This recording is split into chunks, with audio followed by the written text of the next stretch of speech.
What's the deal, YouTube? It's your girl, Miss Honey.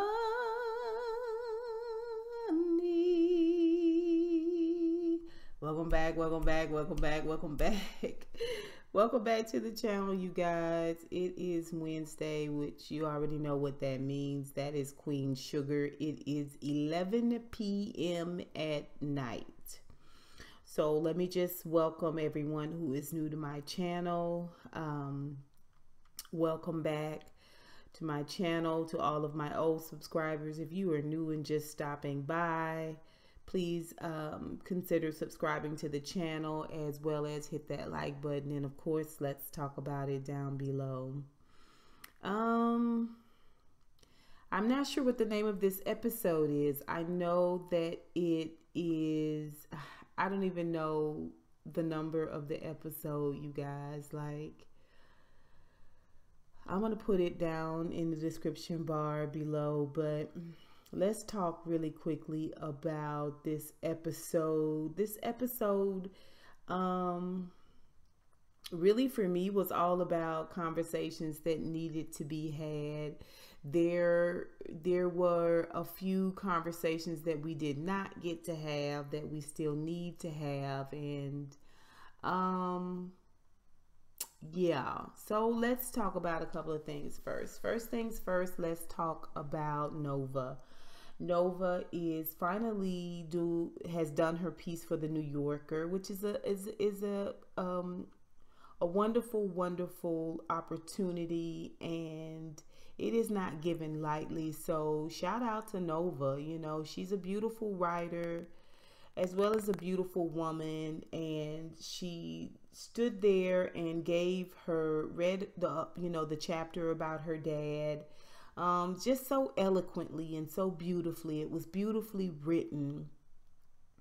And Nova looked really pretty. She had on, I think the background color of the top that she had on was blue, and she had these red, they were either fans or flowers, and then the rim of the flower or the fan was white, and she had a set coming up this way and a set coming up this way, and she had on some beautiful textured red earrings, and I mean, it was just beautiful. You know, whoever puts Nova's things together does an amazing job. I would love to know where she shops, or he or they. But as she is reading these opening lines about her mom and the passing of her mom and how that all sort of came about, we get to see Charley checking in, and this is all through Nova's reading and narration. So Nova's narration of her chapter of her book that she's doing for the New Yorker is the opening monologue to the opening scenes of this episode. And as she is talking, we see Charley. Charley is checking in on Prosper, and she can see him sitting up on the side of the bed, and he's struggling a little bit. His back is to her, so he doesn't see her, but she can see that he is in pain, and he is definitely struggling. We see Ralph Angel reading over some paperwork, and we learn later that it is the paperwork for their custody, he and Darla's custody conversation over Blue. We see Aunt Vi putting on makeup, and I'm not sure if she's trying to cover her skin, something in her skin, or she's just getting ready for the day. I'm not sure about that. And we see Micah trying to clean his shoes up, you know, because it's got that red paint on it from when he and the kids went over, in activism, kids went over there and accidentally burned the slave quarters down on that plantation last episode. He puts the shoes in a bag and puts them in the closet. It's probably going to come back and bite us at some point, but let's move forward. We also get to see Darla on her way to work, and she's sitting at a stop sign, and she sees a familiar spirit. She sees a man who appears to be on something or going through something. He has a buggy full of items. He eats and drinks something out of the buggy. And you can look at him and tell that, like I said, he's going through something now, whether that is drugs and alcohol, or drugs or alcohol, or mental instability. It's familiar to her because, as you guys know, Darla spent some time on the street as a drug addict. So it's a good moment. When we see Nova wrap up the conversation about her father and how it came about that he considered killing himself on his own land, we see Remy in the audience, and everyone applauds. Like I said, it was beautifully read. It was beautifully written. It's a wonderful moment for Nova. And she's excited that everyone enjoyed it. She wasn't so sure how it was going to come across, but all of the applause gives her, puts a little wind underneath her sail. So then we see where she goes to see Aunt Vi a little bit later, and Aunt Vi has found out about the piece that she has written quite by accident from her baker's assistant, who was proud of the article and thought the article was great and showed it to Aunt Vi. And Aunt Vi was like, oh, she was so proud of Nova for being in the New Yorker. And, she had encouraged her to go out there and do her thing. But then reading a little bit about what she was writing about, Aunt Vi felt some type of way. And so when Nova came in to see Aunt Vi mid-episode, Aunt Vi was upset with her. She felt like, you don't put family business out there, okay? You don't talk about it. How dare you tell my brother's story and he's not even here to defend himself? Like, I don't think Aunt Vi realized that it wasn't necessarily something to defend. It just was. It was a state of being that millions of people go through all the time. And Nova's stunned. She tries to, talk to her and tries to express to her that people have reached out to her and have expressed to her on Twitter and so on and so forth how much it helped them, how much they appreciated it, how much they needed it. And she is trying to kind of impart this to Aunt Vi. So she kind of sees and understands that it's necessary sometimes to talk about the pain, to talk about the shame of what we undergo. And Aunt Vi, tells her something that she needed to hear.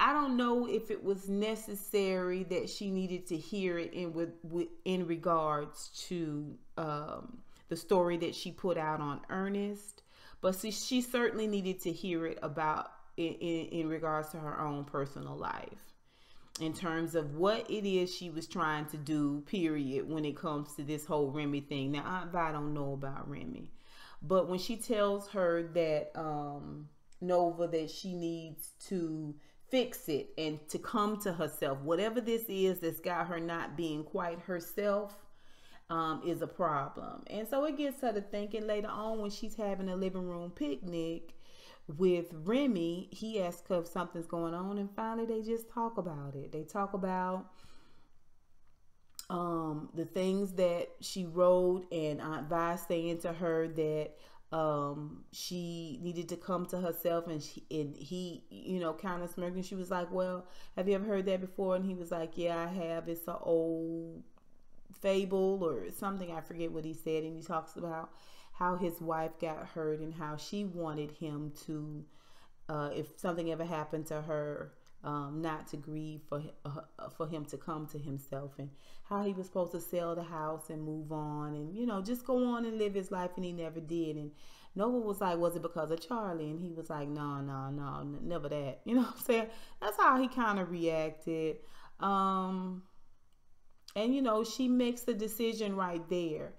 And he says, I think we were right for each other, but us being together is going to cause a lot of pain, and she, finishes it by saying that. And they kind of come to this mutual agreement that they're not going to do this. It took forever. It was the longest scene. It was so unnecessary. I just think the die has been cast on Remy, and for them to try to prop his character up now like he was after the way he talked to Charley and treated her, his demeanor and his mannerisms, and just how matter of fact he's been about the whole situation. Like, now to bring us to this point where we're supposed to feel some type of empathy for Remy, I wanted him to get out so bad. When he lingered there at the end of that hug, I was like, go, get out, get out, get out, get out, get out, get out, get out.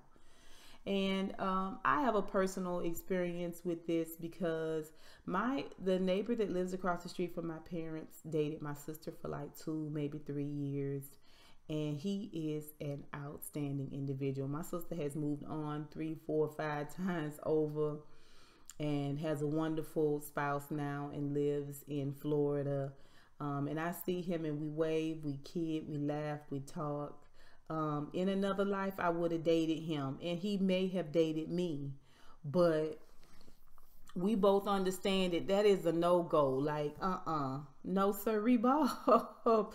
No. And I know people that can do it. I know people that can do it, but I'm just not one of them. I'm not gonna go behind my sister. That's just the way it is, and I hope that she wouldn't go behind me.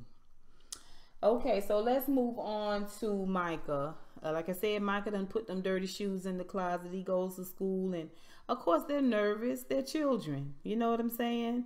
And Keke is there. She looking at the video on her phone of the place being burned down, and she was like, "Why would you burn down your own people? Like, our people didn't own that shit." But it's not even. That's not even the point. That's not even the point. I mean, why didn't you burn down the big house? Like, it's still arson. Like, it's just ridiculous. They just shouldn't have been on the property.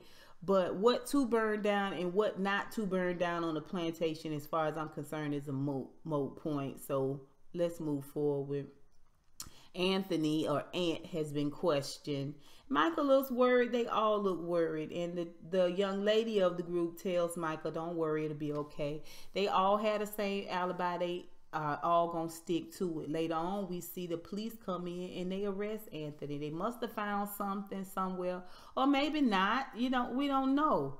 And they're a little rough. They're a little rough with him.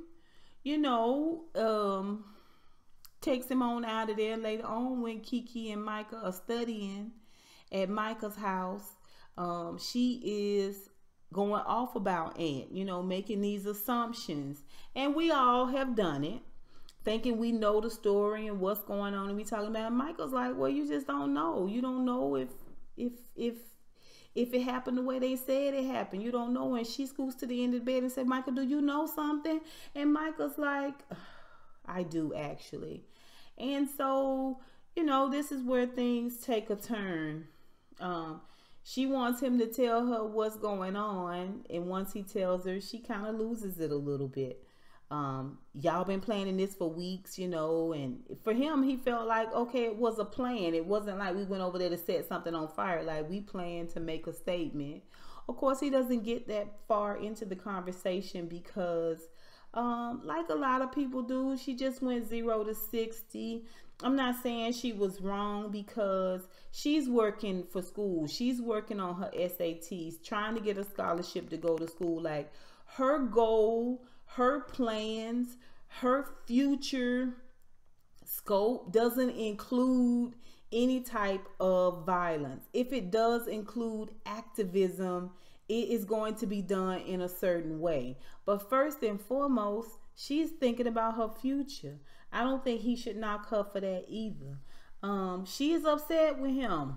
You know, she's upset with him, and she makes a comment about, you know, again, this whole thing about, I don't know you no more, well, you're not who I think you are, this is not who you are. And he was like, well, who am I? And she was like, I don't know. When she storms out, you know, it's not good what's going on between the two of them. So that's Micah and Keke. I want this to work out for Micah. I don't want this to go south. I just don't see why it's necessary, but okay. So let's talk about Aunt Vi. Something's wrong with Hollywood. You know, he's unusually quiet. Aunt Vi knows something is going on, but she got to finish making these pies.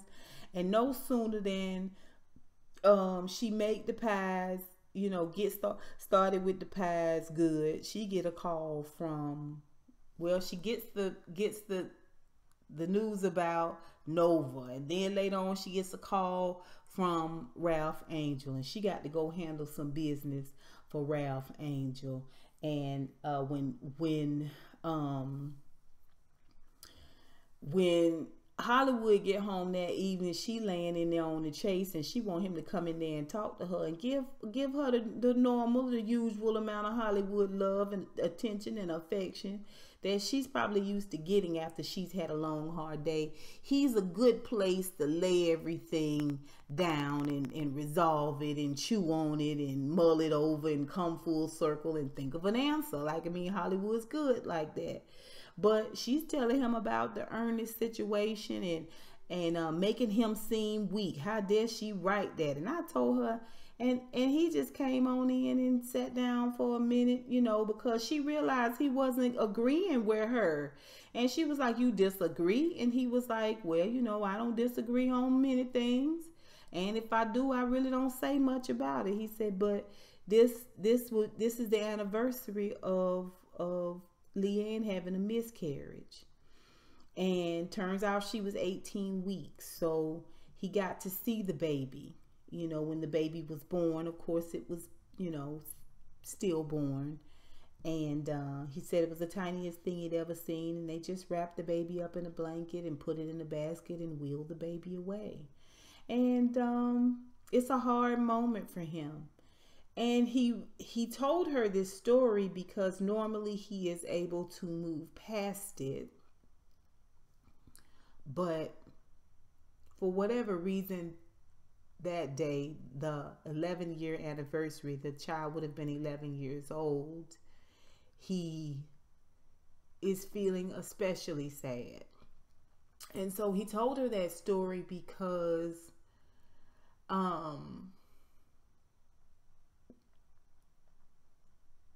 essentially it's one thing to go through.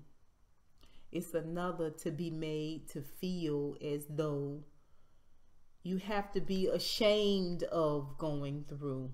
These aren't the actual words that he said, but you know, he understood. He understood. You know, it's a difficult thing to be strong 24/7,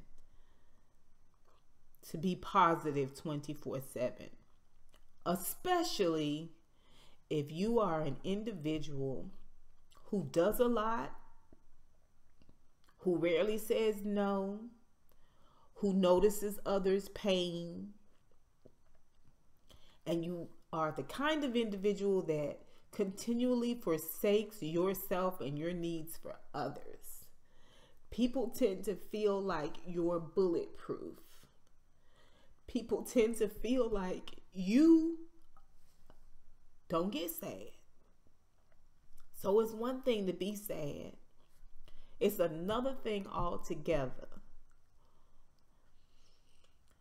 to have to forsake your right to be sad for the happiness of others, for the appearance of happiness for others. And it's a moment. It's a moment. It's a moment I needed. Today more than ever, I needed that moment. I needed that scene. And so I can relate. And this is one of the reasons why I love this show, is because you can always relate. So yeah, let's just move on from that. So let's talk about Charley. Like I said, Charley is noticing that Prosper is in pain. And when she goes over to see the Landry son to let him know that she know a couple of things about him laundering money with his college friends and committing a federal crime of laundering money and colluding with other people who are criminals doing criminal acts. She let him know, I want all 10% of your shares. You got 10% shares, I want all 10. He wants to give a 5 because he's a cocky a-hole. When he comes in the door, he's nasty acting. He treat her like gal. You know what I'm saying? Like, he thinks she there to talk about the mistress, but she there to let him know, no, no, no, no, no, no, no, no, no. I will dabble with mistresses, but we're not here about that today. Today, we're here to talk about colluding. We're here to talk about money laundering, a federal offense. So either you gonna go against your dad and stay out of jail, or you gonna go against me and you gonna go all the way to the penitentiary. You and your cronies. Okay? So when she leaves there, she gets a call from Prosper. He has fallen in the bathroom. And so she gets home, she helps him up and sits him down. She says, well, you think he can walk? You think he can walk now? After he sits for a minute, he goes to stand up. He cannot. She says, we got to take him to the hospital. So they take him to the hospital. Come to find out, the doctor said he needs to have this surgery. And it looks like he's going to have it. She's trying to get his son on the phone. You know, your dad. I'm just trying to tell you about your dad, a son, daughter, whatever, a child. Trying to tell you about your dad. And call me back. We see Romero is there. He bringing her a little coffee. He's there being supportive, and he tells her that he don't want to have the surgery. And she was like, why? I don't understand why he won't do this. He tells her he thinks it's fear. So when she goes in there to sit down and talk to Prosper, Prosper tells her, they don't talk about him being afraid, but he talks about why he is afraid. She says, why won't you have this surgery? This, that, and the third. And he just tells the story about how the secretary at work, her husband went to the hospital for hip surgery and died on the table. People his age go in, but they don't come out. And, he has to stay overnight. He wants to go home. And she just reassures him it's going to be fine and lets him know she's going to spend the night there with him.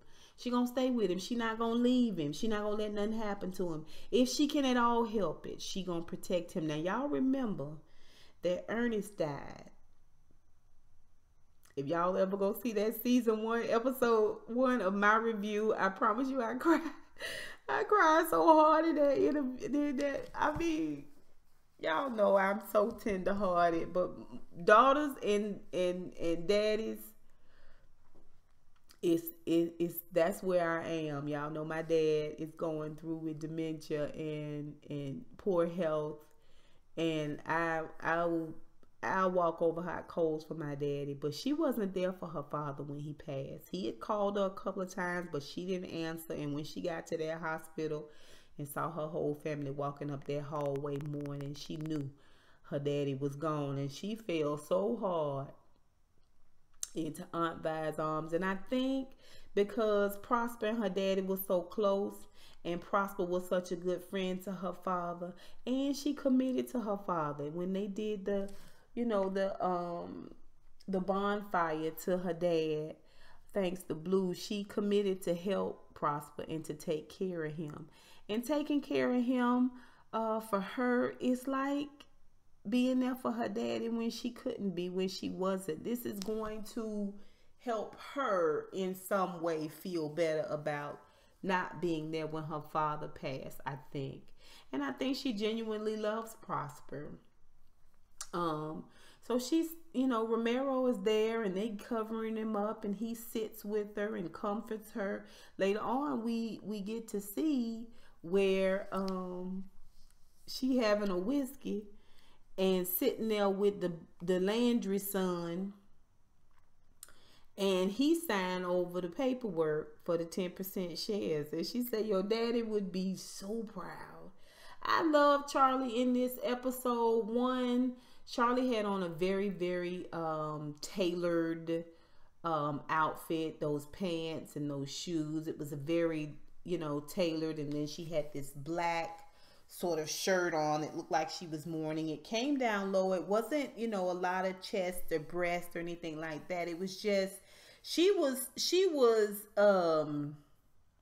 dressed kind of sexy stern, you know, stern girl, professional, sexy, stern, professional, you know. And she just went through the whole episode just looking beautiful, just looking flawless, just looking, I mean, just soft and caring and warm and kind. And I just kept thinking about, have you talked to Micah? Anyway, she got a lot done in this episode. So now let's talk about Ralph Angel and Darla. Social workers come over to the house and surprise Ralph Angel. Blue is doing his homework, I think. And it's 2 social workers, 2 females, and a sheriff. Now y'all know they always send the sheriff because they don't know what's gonna go on. And the sheriff, you know, stood back. Ralph Angel was upset. You know, when he questioned the situation, he questioned why. And he really, really got upset because they separated them. They could see one another, but they separated them. Blue was in the living room talking to one social worker, and she wasn't being necessarily inappropriate. I don't know. I've never sat and listened to a social worker question a child, but this woman seemed like she had some very pointed questions. Listen, any of these things, if he had answered no to it, would have been a problem.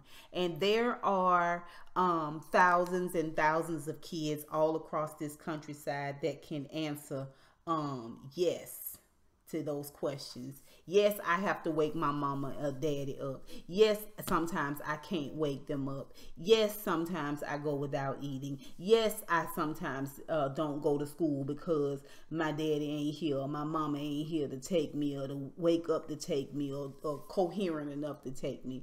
So I didn't see that there was anything wrong with those questions, but Ralph Angel don't know that. Ralph Angel feels accused. And this is coming on the heels of Darla wanting 70-30. Now, I did not do a video, although I wanted to, solely on Darla and Ralph Angel. I will, if you guys want me to, let me know. I kind of wanted to see how the season played out, and then I was going to talk about it in my character analysis that I do at the end of the season. But we can talk about it. There's a lot of people out there that have talked about it. If you guys have seen Dorian Provost, I think Doran, I'm sorry. He did a like a little synopsis on Darla. I watched James Caldwell's take on, he's got a completely different perspective because he's an individual that adopted children from a cousin, I think it was, that had issues. I'm not sure if it was drugs or alcohol or both, and he adopted the children, and that didn't seem like it went well for him. And so his perspective was a little bit different than, you know, than the norm, okay, than the majority, I should say. Majority of videos I saw where people were talking about it, they weren't as demonstrative about Darla, you know. But again, it's all about perspective, right? Me, I don't have kids, but one of the things I specialize in is loving people no matter what. You know what I mean? Because I don't know, it's just the Lord just laid it on my heart very early on about forgiveness. Now listen, it is a challenge every day. There's some evils in this world, some wickedness in this world that I don't know, and I thank God I don't have to experience those things. So I get that. But I said from the beginning that we needed to handle this situation with more love. And we're going to talk about it. Anyway, Ralph Angel gets upset. He stands up and he gets loud, and the sheriff moves forward a little bit. He just don't understand. Like, I work hard. I work 3 jobs. I take care of my son. I make sure he has a roof over his head. I make sure he's fed. I make sure he knows that he's loved. He's never not safe. You know, I don't understand. Like, he's upset.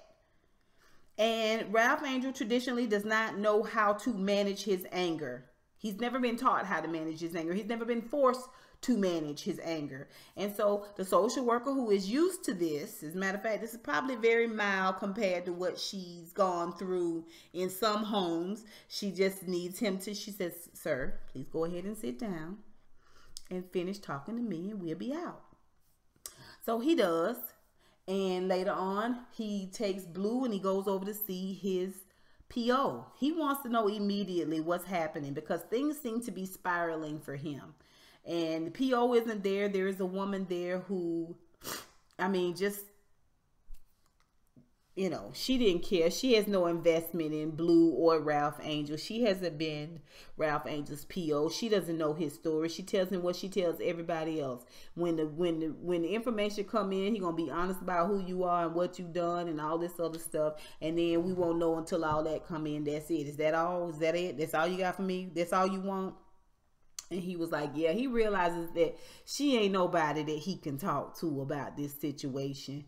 And so just as he's getting up, he and Blue to leave, up walks Twan. You know, Twan is his friend from high school that Ralph Angel always supported. Even though I think it's a transgender female who is now a male. A transgender male. That's what it is. Sorry. Anyway, Twan been through a lot. All right. Twan tells him I fought. All my life I had to fight. I was so full of anger. And that anger is still there. But he said, I realized the world perceives me a certain way.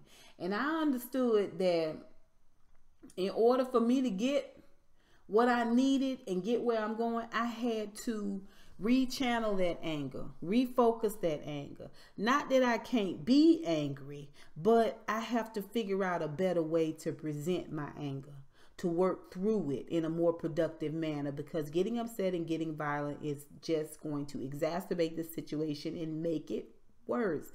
And people perceive you to be, he didn't say this, but I was thinking it, people perceive you to be like a wild raging bull.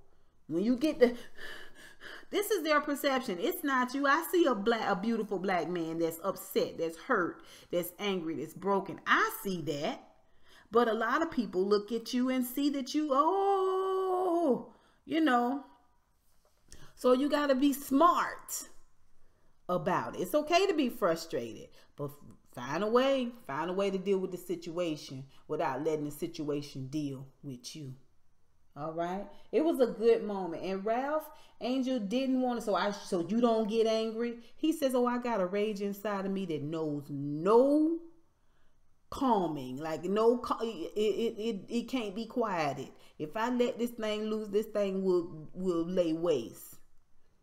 He said, but I realize it's not profitable for me. It's not profitable for me. It's not good for the cause. And he looks over at Blue. All right, Ralph Angel gets it. He does. Now, before he went over to see the probation officer, he called Darling. Darling had her job, and she answered, you know, because it could be about her baby. And he accuses her, and she said, I wouldn't do that. I would never do that. Never do that. And he hangs up. He gets off the phone with her. She finished working her shift. While she finished working her shift, Ralph Angel done called Aunt Vi. Aunt Vi done put them pies down, took her hair down out that bonnet. She had old bonnet with her head tied up. She took that joker down and put her on a nice lip and got her keys and went over there to see Darlene. Darla's mama is living over there at Darlene's house, staying with Darlene over there now. Of course, we already know that her and the dad, it might be mostly her, done put Darla up to this 70-30 thing after Darla had already said 50-50. Well, Aunt Vi come in and Aunt Vi mad as a 6-shooter now. Aunt Vi done came to see Darla and find Darlene. And Darlene just goes into the spiel about it. He had people there. Now, all the stuff that Darla has talked to her about, just inventing. This is her mom. She's venting. She's talking. But because you've got wicked intentions, Darlene, You've decided that you are somehow better than what you always thought you was. When Aunt Vi said you used to come over there and send that check, but you didn't come down to see Blue for yourself. Darlene don't have no right to chop up Ralph Angel about Blue. Then Aunt Vi have to chop up Darla about Blue. Point blank period. I don't care what anybody says. I really don't. Because there is no difference between wrongdoing. They both were absent. For whatever reason. Now, maybe we gonna want to make Darla the heavy because she was whoring and snorting and tooting as Aunt Vi so eloquently pointed out to Darlene. While you trying to put Ralph Angel down, your daughter was out here, you know, on her knees for a crack rock, essentially. And at the same time, Ralph Angel was in jail, right? This is what I'm thinking. And he wasn't present either. You know, and then she made a reference about Darla going on back. If Darla wasn't in and out, Blue wouldn't be peeing, because Darlene brought up about Blue peeing in the bed. Well, that was a big shock what Blue went through, and Vi pointed it out. She gathered Darlene all the way together. She said, if you think you're going to divide the border loans, Blue is a border loan. Because, see, they don't know that Ralph Angel done got the results back. So, Aunt Vi told him, you got to fight on your hands, and whoa, buddy. Or if I say, Molly, bar the door. Okay. So, Aunt Vi go on. In come Darla when she get off work. And the social worker's there. And Darlene, her mama, is talking to the social worker. And she done already gave the social worker a whole earful. And Darla is very upset because she realized that Darlene is the one that called the social worker to go over to the Ralph Angel's house. See, this has gone too far. This is all gone too far. But I see by next week's preview that it's going to go even further. It's going to go into a place of mediation, and they all going to be sitting around the table, the border loans again. I don't want any of this. I don't want any of this, okay? And she, to ask the social worker, you here to see me or you here to see us both? After her mama says, I went ahead and showed her Blue's room. I hope you don't mind. And I was just telling her what a lovely, and how much Blue loves it here. You here to see me or you here to see us? The social worker said, I'm here to talk to you. She said, Mom, can we have the room? And she was like, I thought we were doing this. I didn't know. I guess I'll just run to the store. And so we don't know what was said between Darla and the social worker. We don't get to hear that. But that basically is the episode, except for later on when Ralph Angel get home with Blue. And he putting his clothes away. And Blue asks him a couple of questions about, what was going on. Who were those people? Why was the police there? He said, well, he tries to explain it to him. Well, Blue, he's so happy with the fact that he's answered them questions. He answers him a little bit more. And, well, why were you yelling? And he told him he apologized. He was upset. He shouldn't have yelled. It was the wrong thing to do. And he said, well, okay, you answered that. What's a record? Because he heard him tell the PO, ask the PO about his record, right? Ralph Angel's worried about his early parole being a problem now that the social workers have come over. So he tells him what a record is. Remember how you did something wrong and I put you in timeout to punish you? He said, that's what happened to me. And he said, it's prison. You know what prison is? I've been to prisons. And Blue said prison is for bad people. And he said, are you a bad person, Pop? And he just tells them, I did some things I shouldn't have. But I took some things that didn't belong to me. But I love you, and I'll never do that again, and I'll never leave you again. It's a wonderful, wonderful moment. This episode, I'm going to go ahead and give my MVP for sure has to be given to Twan. Like, that was an amazing conversation that he had with Ralph Angel. And to be able to talk to someone from your own experience, this is what testimony really is for. To be able to talk to somebody through your own experience and help them in a way that they don't go down a path that causes them destruction and pain is a gift. It really, really is. A lot of people talking, but folks ain't listening. Even if you're saying the right thing, presentation is everything. And that conversation that Twan had with Ralph Angel was a beautiful, beautiful moment. Then Charley taking care of Prosper. That's huge. Let's talk about Ralph Angel and Dollar for a minute. If Ralph Angel loves Blue, he gonna have to love Dollar. If Dollar love Blue, she gonna have to love Ralph Angel. Okay, she gonna have to treat Ralph Angel with kindness and consideration and love, and Ralph Angel's gonna have to do the same. This doesn't have to be. And I've said it before, I'll say it again. Some people was on Dollar side. Some people was on Ralph Angel side. Me, I'm on Blue side. That's whose side I'm on. And this is what sacrifice is as a parent. Yeah. It is. Definitely skipping lunch to have the money to buy your baby shoes.